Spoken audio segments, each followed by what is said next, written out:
Harper One and HarperAudio present The Complications, Ongoing Insane in America by Emmett Rensin. Read by James Gloucester. The names and identifying details of some of the individuals mentioned in this book have been changed to protect their privacy. For Jessica. Forward. The 8 Ball. On a cold day in the winter of 2020, I received a worried call from Jay, the then-girlfriend, now wife, of my longtime friend Emmett Rensin. She asked me if I'd heard from Emmett, with whom, she said, she'd been enjoying a trip to California until he had simply vanished, taking his car and ignoring calls and texts. I hadn't heard from him, but I offered to call. Emmett picked up, in a sense.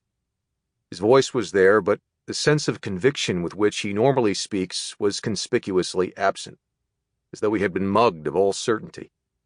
He couldn't say exactly where he was or what he was doing.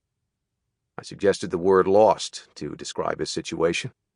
He agreed it was fitting, but seemed untroubled by its implications. I asked if he had a plan for getting home, but the question failed to register. In building shades of realization, I began to understand that this wasn't a quarter-life crisis or a fit of artistic temperament or a burning obligation somewhere far up California's coastline. It was one of those episodes, those periods in my friend's life that he referred to obliquely, with shame and sideways glances, when, by chance, he lost his mind. I stood by my window above Connecticut Avenue and gazed out into the gray afternoon, as though I might find him there. But the man I knew was in every sense thousands of miles away. When Emmett is well, and he has been, in the years of our friendship, predominantly well, he is witty and winsome, nimble-minded and darkly funny, as fluent in basketball and bullshit as 20th century American literature and its inheritors, though he would probably say there's considerable overlap among those categories.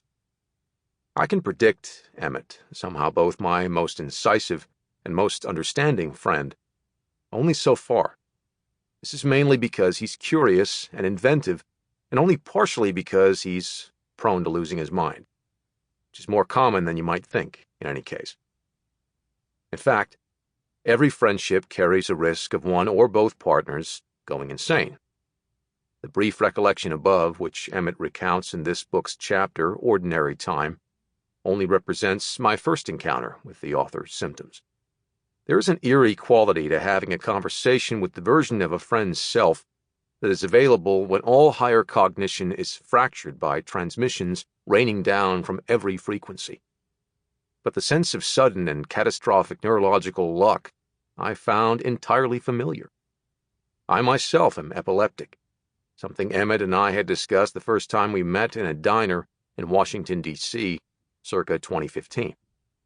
In another era, I had observed, we may have found ourselves housed in a similar institution for the unfit, or canonized as martyrs, he countered, typically clever. That we found ourselves in D.C. instead was a stroke of good fortune, by a narrow margin. Indeed, the historical conflation of mental illness and epilepsy makes Emmett's happenstance selection of Dostoevsky's The Idiot as a balm for troubled thoughts in the middle of the psychotic episode in Ordinary Time especially apt. In the passage Emmett happened to read, the epileptic Mishkin describes the wasted days of a man who briefly aspired to greatness in the aftermath of a mock execution, but then fell back into old, dissolute habits, despite his brush with fate. By the novel's end, Mishkin's purity of heart, met with the sins of the world, has driven him mad. Emmett does not believe that madness is indicative of any particular purity of heart, clarity of purpose, or special artistic capacity. He would dispute that there is continuity, for instance, between his receptiveness to the odd and misleading thoughts that occasionally strike him as true and his superior negative capability, the quality that makes an artist's imagination especially vast and fertile.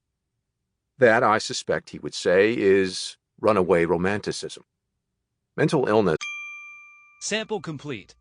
Ready to continue?